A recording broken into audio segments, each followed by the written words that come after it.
I'm ready for the next 4 years because I've got my crystal ball and I can see what's going to happen.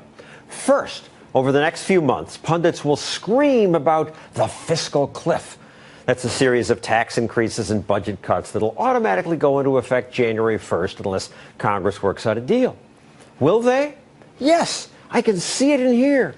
Politicians will meet and then they'll hold press conferences and fret and predict disaster, and then they'll reach a deal right before the end. It won't solve much, it'll just postpone the reckoning, but they'll congratulate themselves and the media will move on to something else. America, however, will continue to go broke. Am I too cynical? No, it's probably worse than that, says my next guest, Congressman Ron Paul. Congressman, predict the future. Long term, the future looks pretty good. A lot of people are waking up and know that what we have today isn't workable. But on the short run, the people in charge aren't going to admit it. They're not going to admit that we're bankrupt, and that they won't admit that we're on the verge of a major change in our society. So they'll keep putting it aside, but then we'll eventually probably destroy the dollar or have a dollar crisis where we'll be forced to revamp and change our system of financing. But it could be pretty big. I think it won't be anything quite as bad as like when the Soviet system collapsed, but a lot of change will have to come, because I think the true bankruptcy would mean that we no longer can maintain an empire around the world, and we no longer can maintain promises of entitlements of $222 trillion. So we have to face up to reality. But I think I agree with you. Don't expect all the solutions to come on January 1st. They're going to have some doctored up proposal and people will announce it and the stock market may go up. But ultimately, we will have to face up to, the excessive spending and the excessive size of government, but not for a little while yet.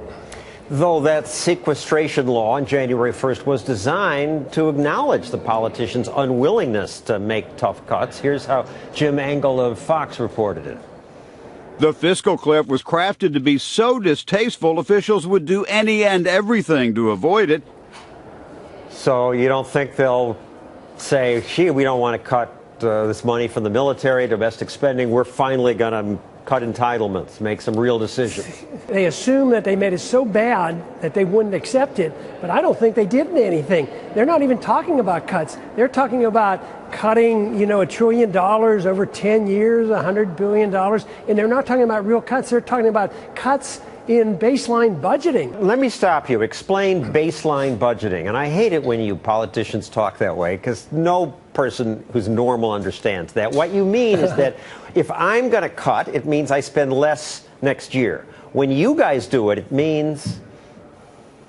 It means that we have already written into the next 10-year budget automatic increases. So if you're proposing, let's say, $10 billion increase for next year and you cut it down to 9, they say they're cutting 10%. But they're not cutting anything. They're only increasing it $9 billion instead of $10 billion. So it's done on purpose so that people get confused, and that cuts don't mean anything. Cuts mean only nibbling away at the proposed increases, and that's the reason nothing ever happens. And they've got away with this for a long time because both sides, whether liberals or conservatives, they had different reasons they wanted to spend money, and there was a lot of wealth in the country, and they usually could get along with it.